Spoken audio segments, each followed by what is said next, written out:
So we begin our study of proofs by considering number theory.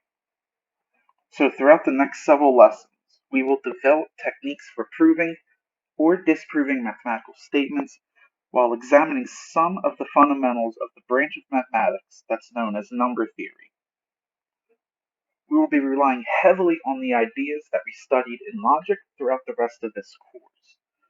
So if you need to, go back and review the lectures on logic as needed.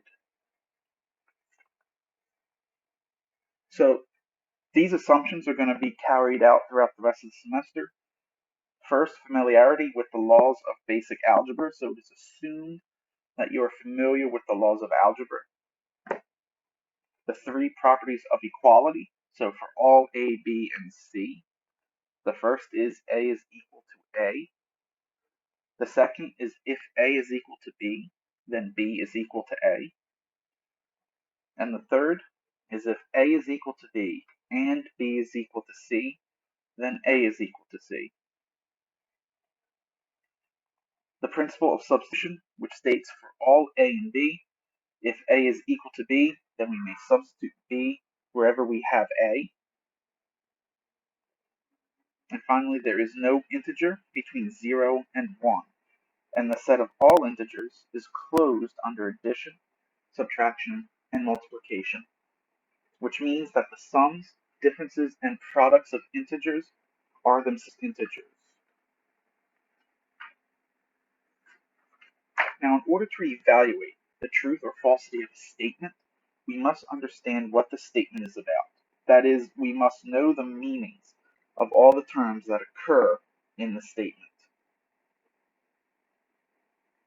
Mathematicians define terms very carefully and precisely and consider it important to learn definitions, pretty much word for word.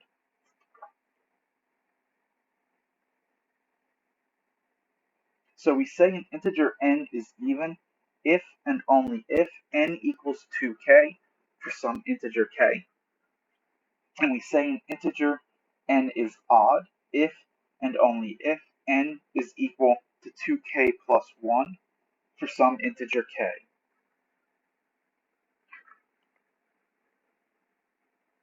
We will now use these definitions to answer several questions, the first of which is 0 even. So if 0 were even, then we'd be able to write 0 is equal to 2k for some integer k. Well, this implies then that k would be equal to 0 over 2, which is 0. And 0 is an integer. So we can write 0 as 2 times 0, which is 2 times an integer. So by definition, 0 is even.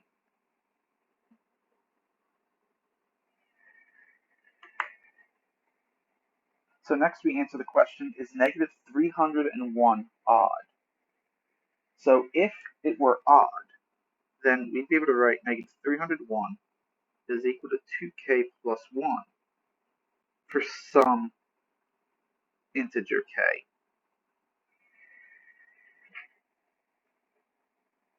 So if we subtract 1 from both sides, we'll wind up negative 302 is equal to 2k, which would mean that k itself is equal to negative 302 divided by 2, which is negative 151, which is an integer.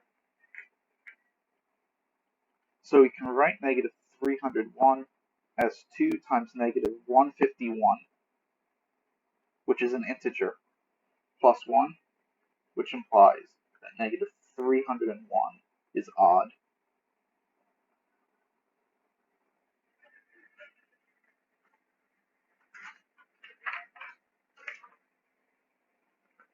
So now, if a and b are integers, is 6a squared plus b even?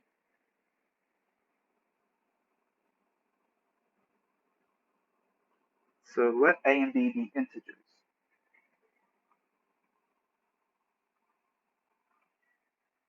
Then, if 6a squared times b is equal to 2n, this would imply that n is equal to 6a squared b divided by 2, which equals 3a squared b. Now, this is an integer because it is the product of integers.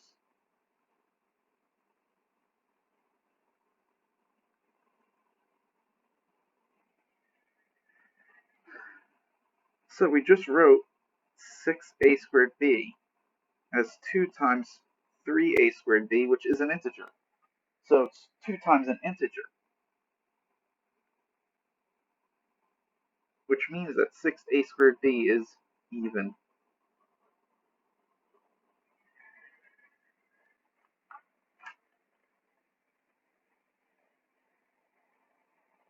If a and b are integers, is 10a plus 8b plus 1 odd? So again, let's have a and b as integers. Then if,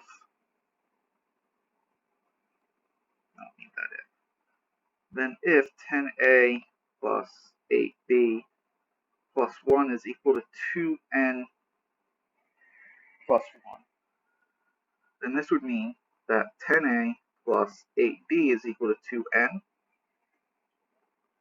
which would mean that n is equal to 10a plus 8b of 2, which is 2 times 5a plus 4b over 2, which is 5a plus 4b. Now, 5a and 4b are integers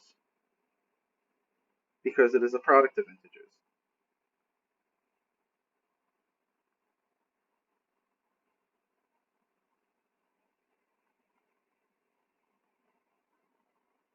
Which implies that 5a plus 4b is an integer because it is the sum of integers.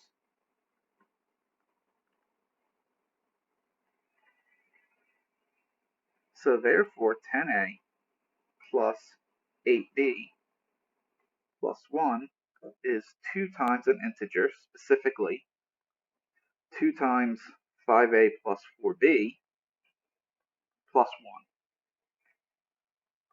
which means that 10a plus 8b plus 1 is by definition odd.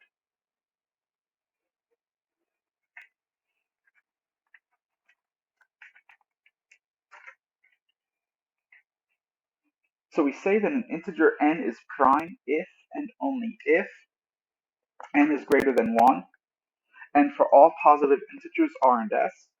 If n equals rs, then either r equals n or s equals n. Notice that this means that if r is n, then s must be 1, right? And if s is n, then r must be 1.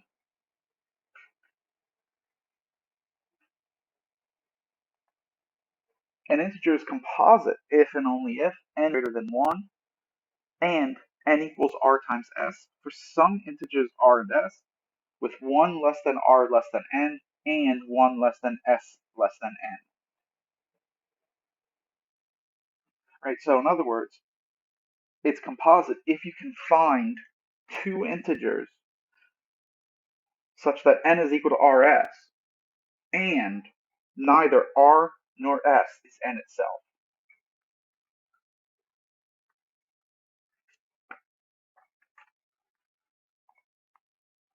So we now wish to write out the first 6 prime numbers as well as the first 6 composite numbers. So remember, to be prime, the integer has to be larger than 1. So the first integer larger than 1 is 2. The only way to write 2 is 1 times 2. And so this one is a prime. Specifically, it's our first prime. Next, if we look at 3, well, the only way to write 3 is 1 times 3. 4 can be written as 2 times 2. And so that is composite. 5 can only be written as 1 times 5. 6 can be written as 2 times 3.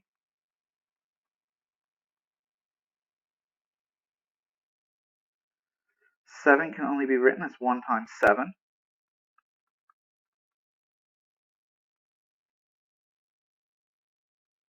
8 can be written as 2 times 4.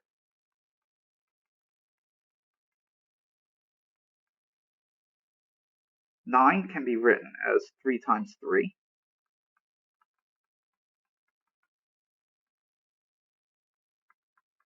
10 can be written as 2 times 5.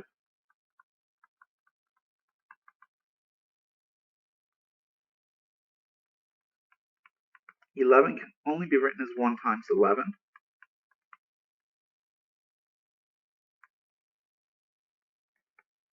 12 can be written as 2 times 6.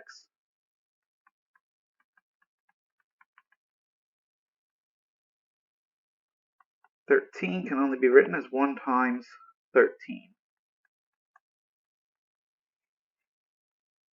So the first 6 primes are 2, 3, 5, 7, 11, and 13. And then the first 6 composites are 4, 6, 8, 9, 10, and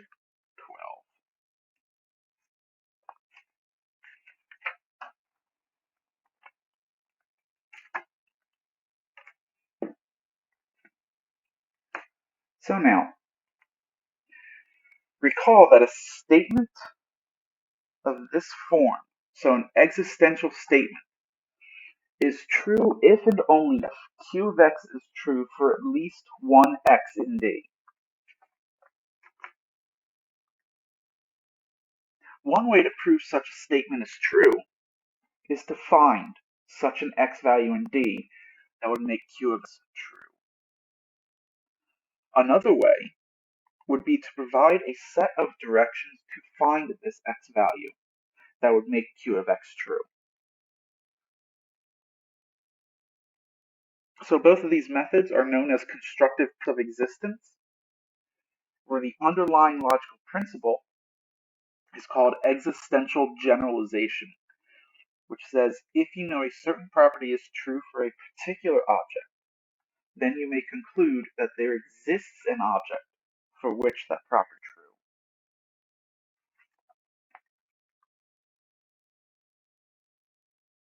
So we will go ahead and prove that there is an even integer that can be written in 2 ways as a sum of 2 prime numbers.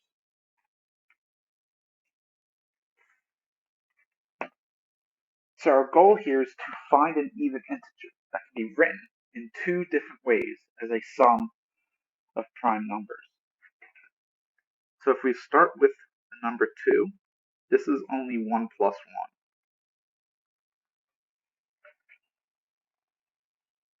4 can be written as 1 plus 3, or 2 plus 2. Well, 2 plus 2 is definitely a sum of 2 prime numbers. However, 1 plus 3 isn't. So if you look at 6, it'll be 1 plus 5, which is 2 plus 4, or 3 plus 3. 3 plus 3 is definitely a sum of 2 primes, but there isn't another, so that doesn't work. 8, we have 1 plus 7, 2 plus 6, 3 plus 5, which is a sum of primes, or 4 plus 4.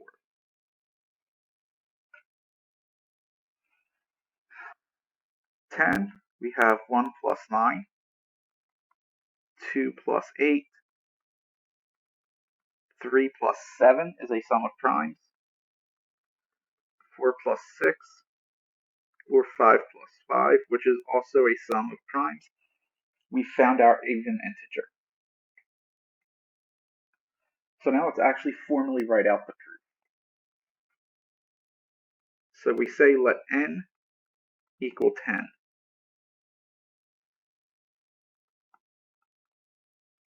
Then n is equal to 10, which equals 3 plus 7, which is equal to 5 plus 5. Now, 3, 5, and 7 are prime numbers.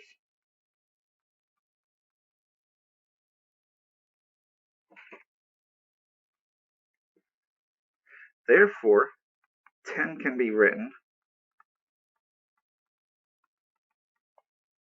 in two ways: as a sum of prime numbers.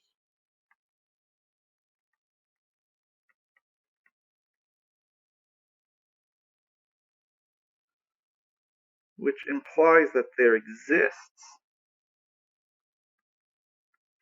an even integer n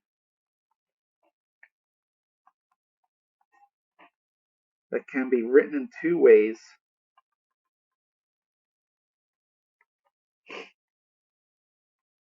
as the sum of two prime numbers.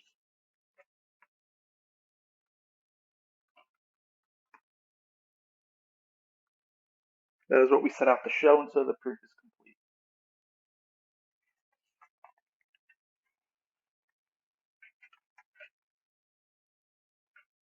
So next, let's go ahead and prove that for any integers r and s, there is an integer k such that 22r plus 18s is equal to 2k. So let's do some scratch work. So if 22r plus 18s is indeed equal to 2k, then this would imply that k would have to equal 22r plus 18s over 2, which is 11r plus 9s. And since r, s, 11, and 9 are all integers, this linear combination would also be an integer. So this is how we go about finding a k. So now let's actually go ahead and formally write the proof. So we say let r and s be integers. And let's define k equals 11r plus 9s. Now, since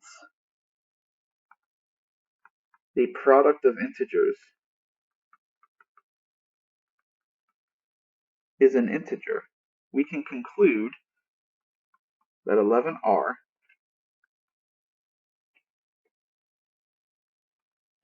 and 9s are integers. Now, since the sum of integers is an integer, 11r plus 9s is an integer. So, k is an integer.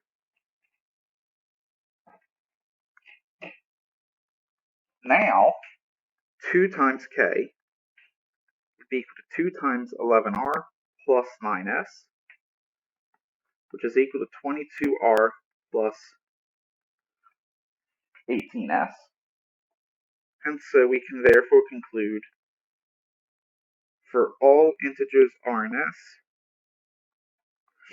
there exists an integer k such that 22r plus 18s is equal to 2k. That was the result we desired, and so the proof is complete.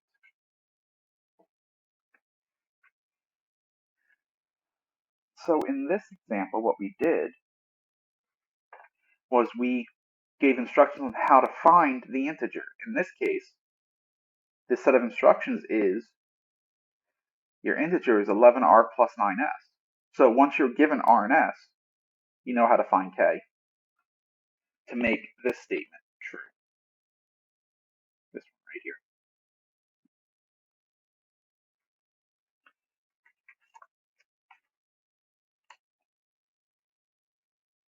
Now, a non-constructive proof of existence involves showing either the existence of a value that makes Q of X true is guaranteed by an axiom or previously proven theorem, or the assumption there is no such value leads to a contradiction. So this second method, this latter method here, is known as proof by contradiction. And we will be looking at that a little bit later.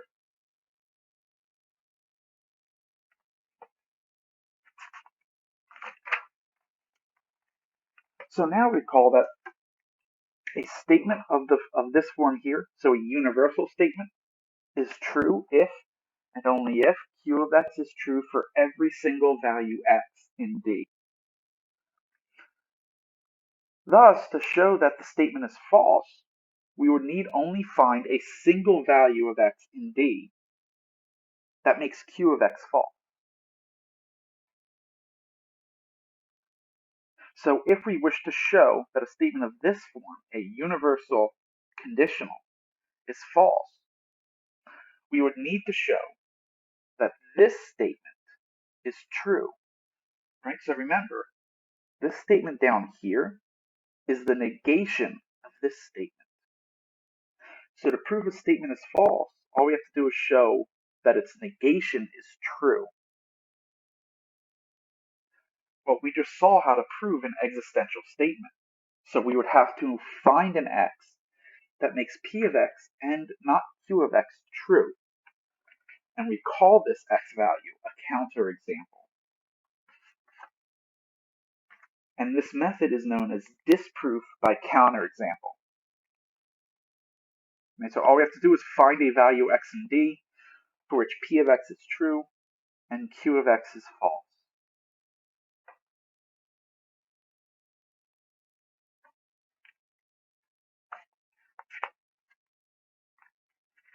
So we wish to disprove the statement that for all real numbers A and B, if A squared is equal to B squared, then A is equal to B. So what we need to do is we need to find two real numbers A and B such that A squared is equal to B squared and A is not equal to B.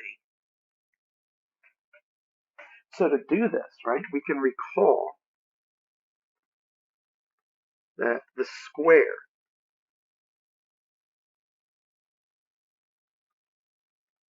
of a negative number is positive.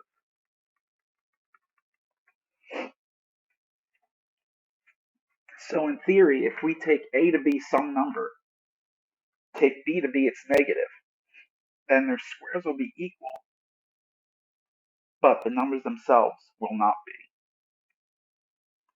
So the formal proof, or disproof in this case, let A equal 1 and B equal negative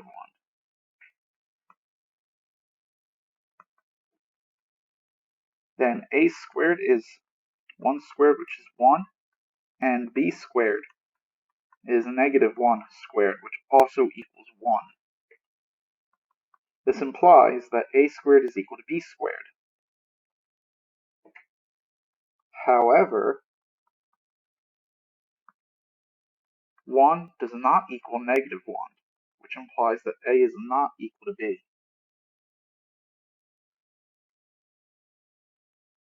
Thus, the statement is false.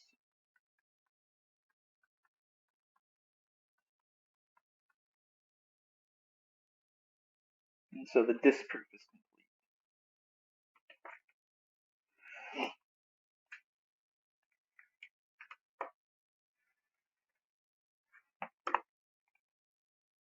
Now, as we've already discussed, to prove a universal conditional statement. It involves showing that the conditional part is true for every x in D. And there are two ways to do this. The first is known as the method of exhaustion, which is explicitly showing that every single value in D makes the conditional statement true. The second is known as generalizing from the generic particular, which involves the logical principle, universal generalization.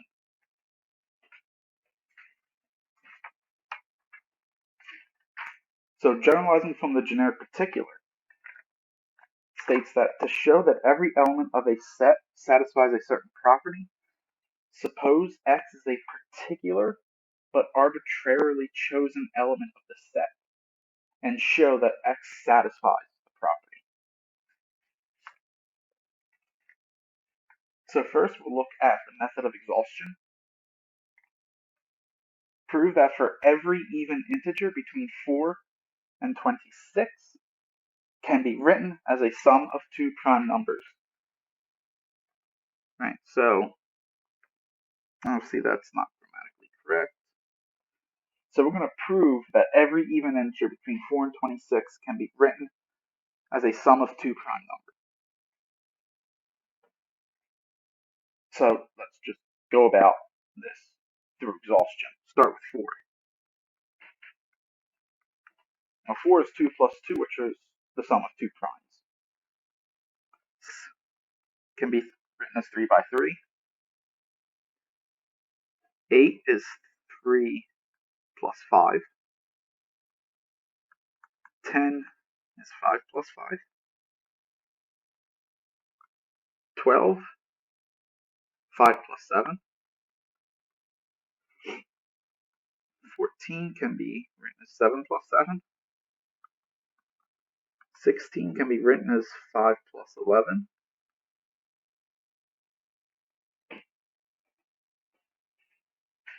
18 can be written as 7 plus 11. 20 can be written as 7 plus 13. 22 can be written as 11 plus 11. 24 can be written as 5 plus 19. 26 can be written as 7 plus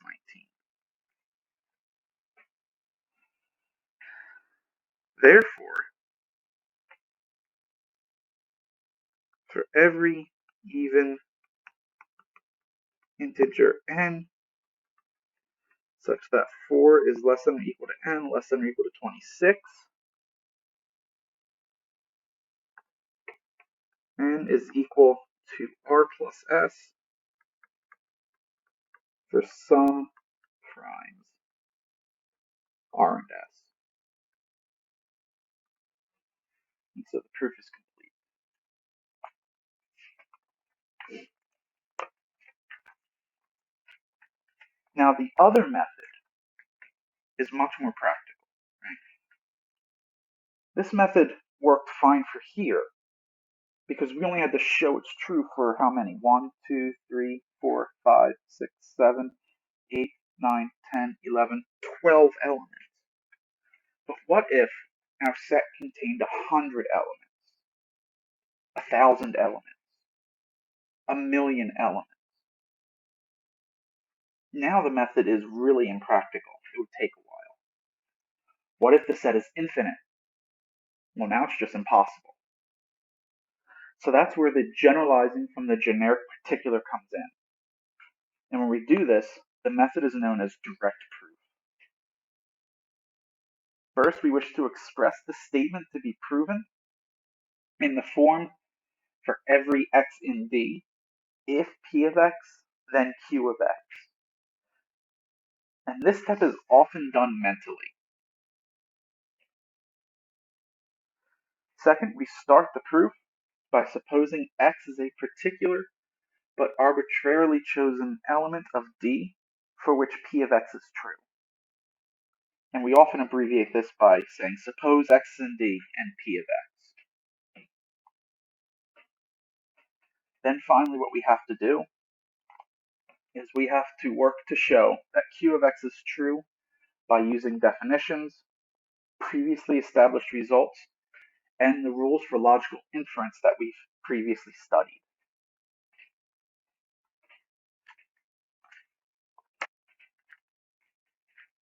We will also use the principle of existential instantiation, which states if existence of a certain kind of object is assumed or has been deduced, then it can be given a name, as long as that name is not currently being used. Refer to something else in the same discussion.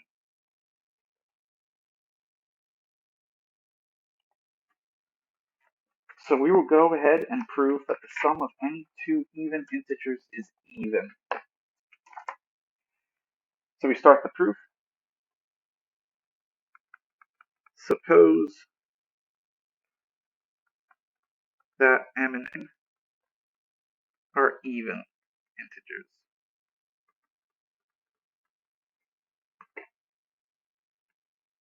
Right, so everything that I'm about to write in blue is typically omitted from the formal proof.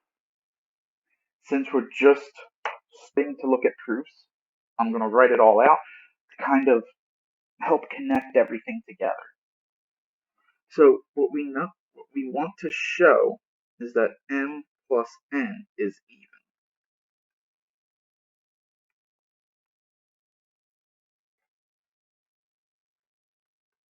So since m and n are even, there exist integers r and s such that m is equal to 2 times r and n is equal to 2 times s.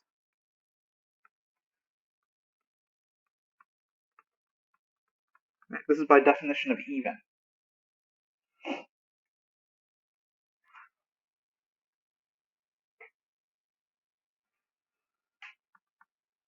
Thus, we have m plus n is equal to 2r plus 2s, which is equal to 2 times r plus s.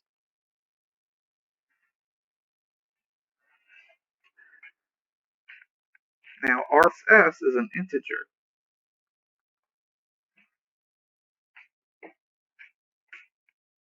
Right? Because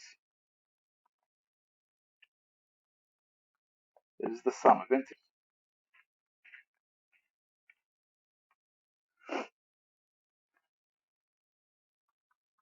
So this implies that we can write m plus n as 2 times some q, where q is an integer,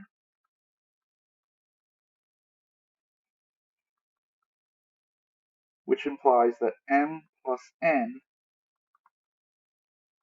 is even. And that was the result we desired. And so the proof is complete.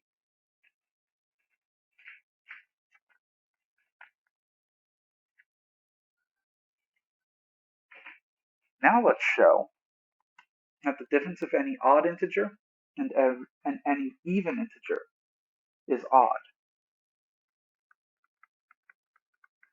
So suppose that m and n are integers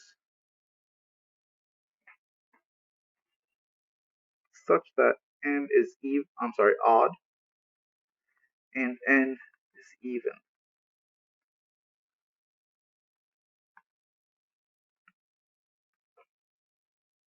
We want to show that m minus n is odd.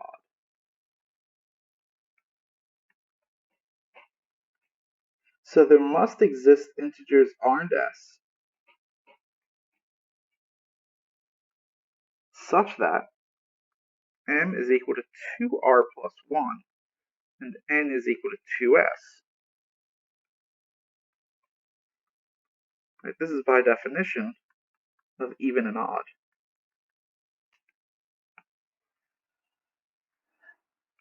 So if we look at m minus n, we get 2r plus 1 minus 2s.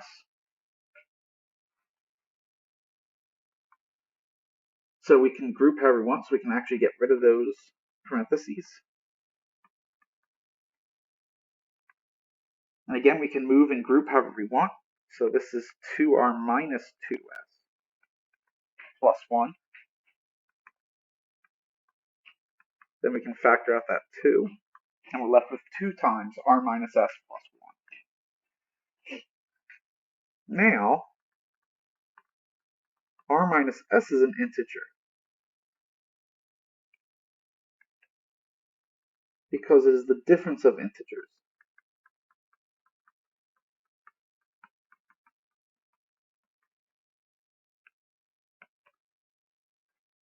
Which implies that we can write m minus n as 2q plus 1 for some integer q. Which implies that m minus n is odd. That was the result we desired, and so that is complete.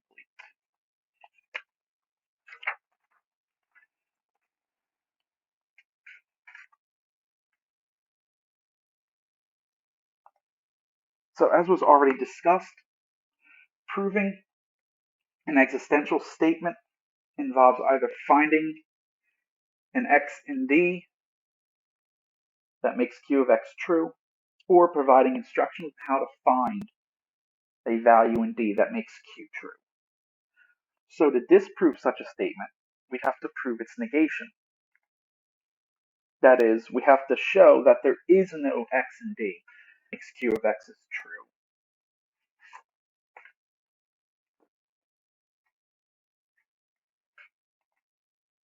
So disprove that a positive integer n such that n squared plus 3n plus 2 is prime.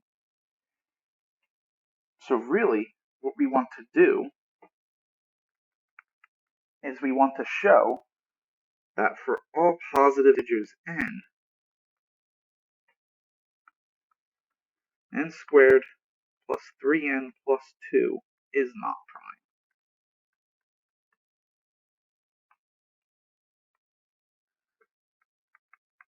So let's suppose that n is a positive integer.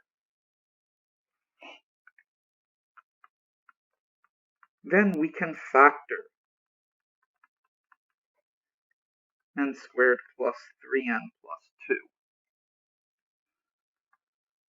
as n plus 1 times n plus 2. Now, if we look, both n plus 1 and n plus 2 are integers.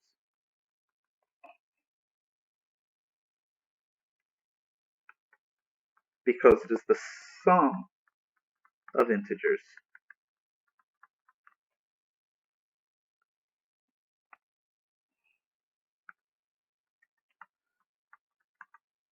Furthermore, n plus 1 has to be greater than 1, and n plus 2 has to be greater than 1. Since n is a positive integer, implies n is greater than or equal to 1. So n plus 1 does not equal 1, and n plus 2 does not equal 1, which implies that n squared plus 3n plus 2 is not prime. Right? Because remember, to be prime, the only factors are 1 in itself. So this is by definition prime.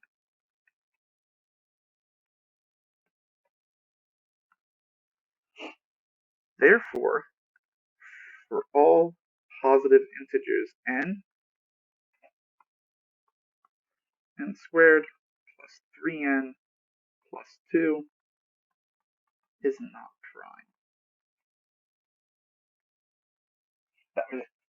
That was our desired result, and so the proof is complete.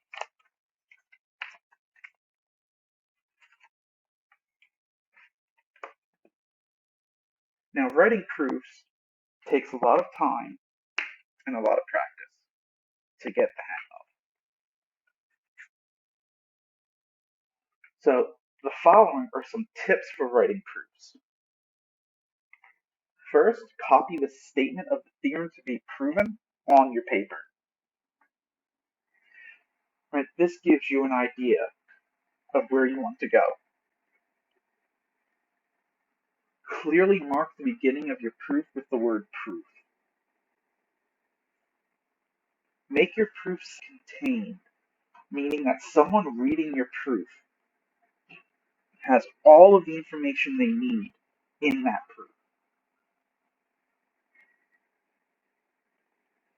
Write your proof in complete, grammatically correct sentences. Keep your reader informed about the status of each statement in your proof.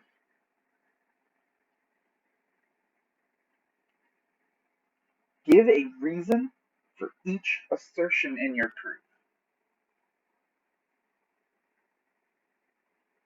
Include the little words and phrases that make the logic of your argument clear.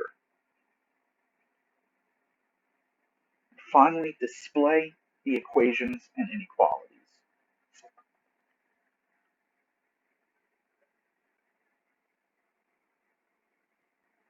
Now, you obviously don't have to do all 8 of these, but this gives you at least some tips on how you can write proofs and how to get better at writing proofs.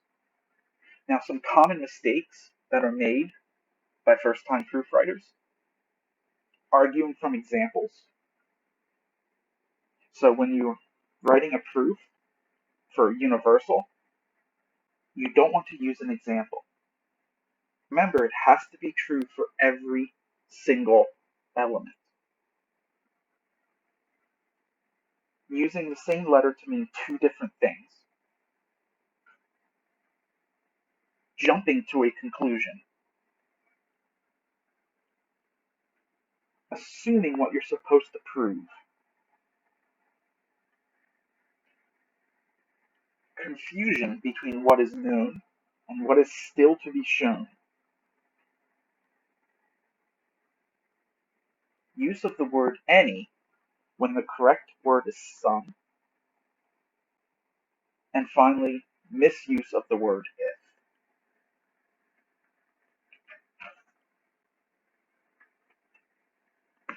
If you're having trouble proving something, do not get discouraged. Everyone struggles with proofwriting their first time. Read through many proofs. So if you have a math text, don't just skip the proofs. Read through them. Read through them a second time. Try to understand the steps.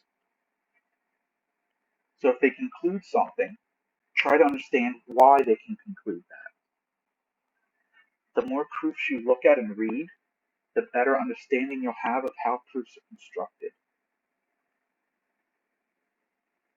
That concludes our beginning look of proofs.